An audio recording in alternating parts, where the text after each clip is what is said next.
Hello friends. तो आज अपन start करने जा रहे हैं रिवर्सिबल सेल इंजरी के बारे में। ओके, एक पहले वीडियो डाल रखा है मैंने जिसमें अपन ने सेल इंजरी के एडेप्टेशन के बारे में देखा था। उसके 4 पार्ट थे: हाइपरट्रोफी, हाइपरप्लेजिया, एट्रोपी, मेटाप्लेजिया। वो चारों अपन ने कवर कर लिए थे पिछले वाले वीडियो में। अब अपन देखते हैं रिवर्सिबल सेल इंजरी और फिर देखेंगे इरिवर्सिबल सेल इंजरी।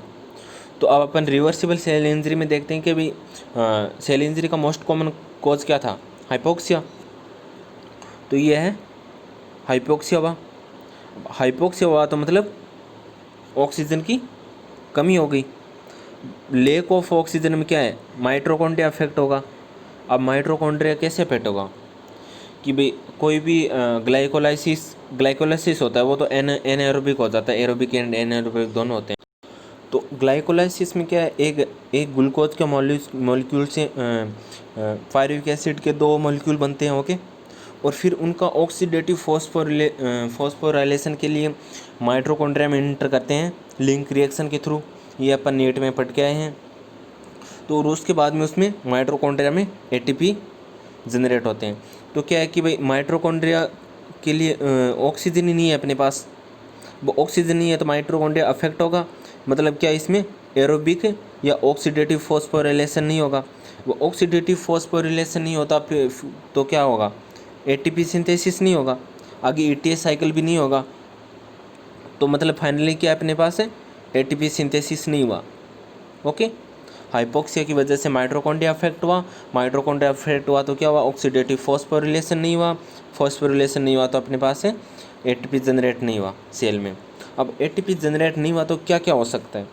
एक तो क्या होगा? सोडियम पोटेशियम एटीपीएज ये पंप होता है, इसकी क्या है? एक्टिविटी कम हो जाएगी क्योंकि ये एटीपी पे बेस होता है, एटीपीएज पे। तो अब एटीपी जनरेट नहीं हुआ तो क्या है? इनकी एक्टिविटी कम हो जाएगी। अब इनकी एक्टिविटी कम हुई पंप की तो क्या होगा? सोडियम का और वाटर का क्या होगा? इन्फ्लक्स होगा सेल में। ओके, और इफ्लक्स किसका होगा? पोटेशियम का।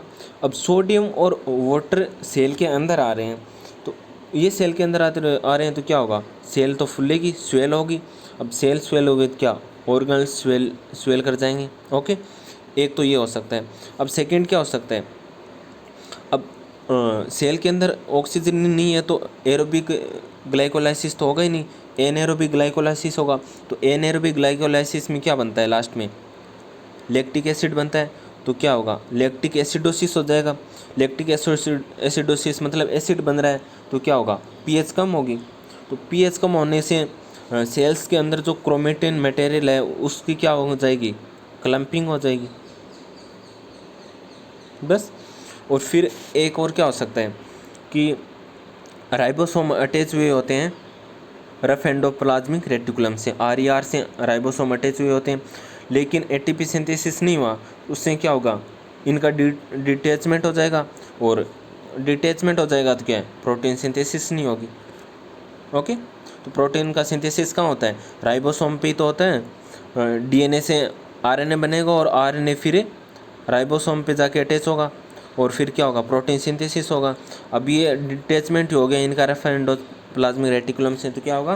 प्रोटीन सिंथेसिस कम हो जाएगा। ये 3 बातें होगी। ओके, एटीपी सिंथेसिस की कमी हुई तो अब देखो ऑर्गन कौन कौन से स्वेल कर जाएंगे?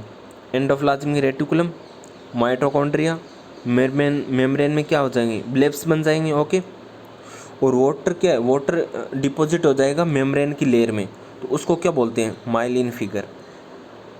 ओके, ये याद रखना। माइलिन फिगर क्या होता है कि वाटर डिपॉजिट हो जाता है किसमें? मेम्ब्रेन लेयर में। मेम्ब्रेन की लेयर होती है सेल्स की, मेम्ब्रेनस लेयर, उसमें डिपॉजिट हो जाता है। अब देखते हैं कि भाई रिवर्सिबल सेल इंजरी में मोस्ट कॉमन ऑर्गन्स कौन सा अफेक्ट होता है? वो होता है माइटोकॉन्ड्रिया। ओके, माइटोकॉन्ड्रिया कैसे होता है? क्योंकि इसको ऑक्सीजन नहीं मिलती तो ऑक्सीडेटिव फॉस्फोरिलेशन नहीं होता, सीधी सी बात है। और मोस्ट कॉमन मॉर्फोलॉजिकल फीचर क्या होता है सेल का? सेल स्वेलिंग या हाइड्रोफिक चेंज। भाई यहाँ सोडियम और वाटर क्या सेल के अंदर आ रहे हैं तो सेल स्वेलिंग हो रही है। तो मॉर्फोलॉजिकल फीचर अपन यही देख सकते हैं सेल में बाहर से कि भाई सेल फुली हुई दिखाई देगी। ओके।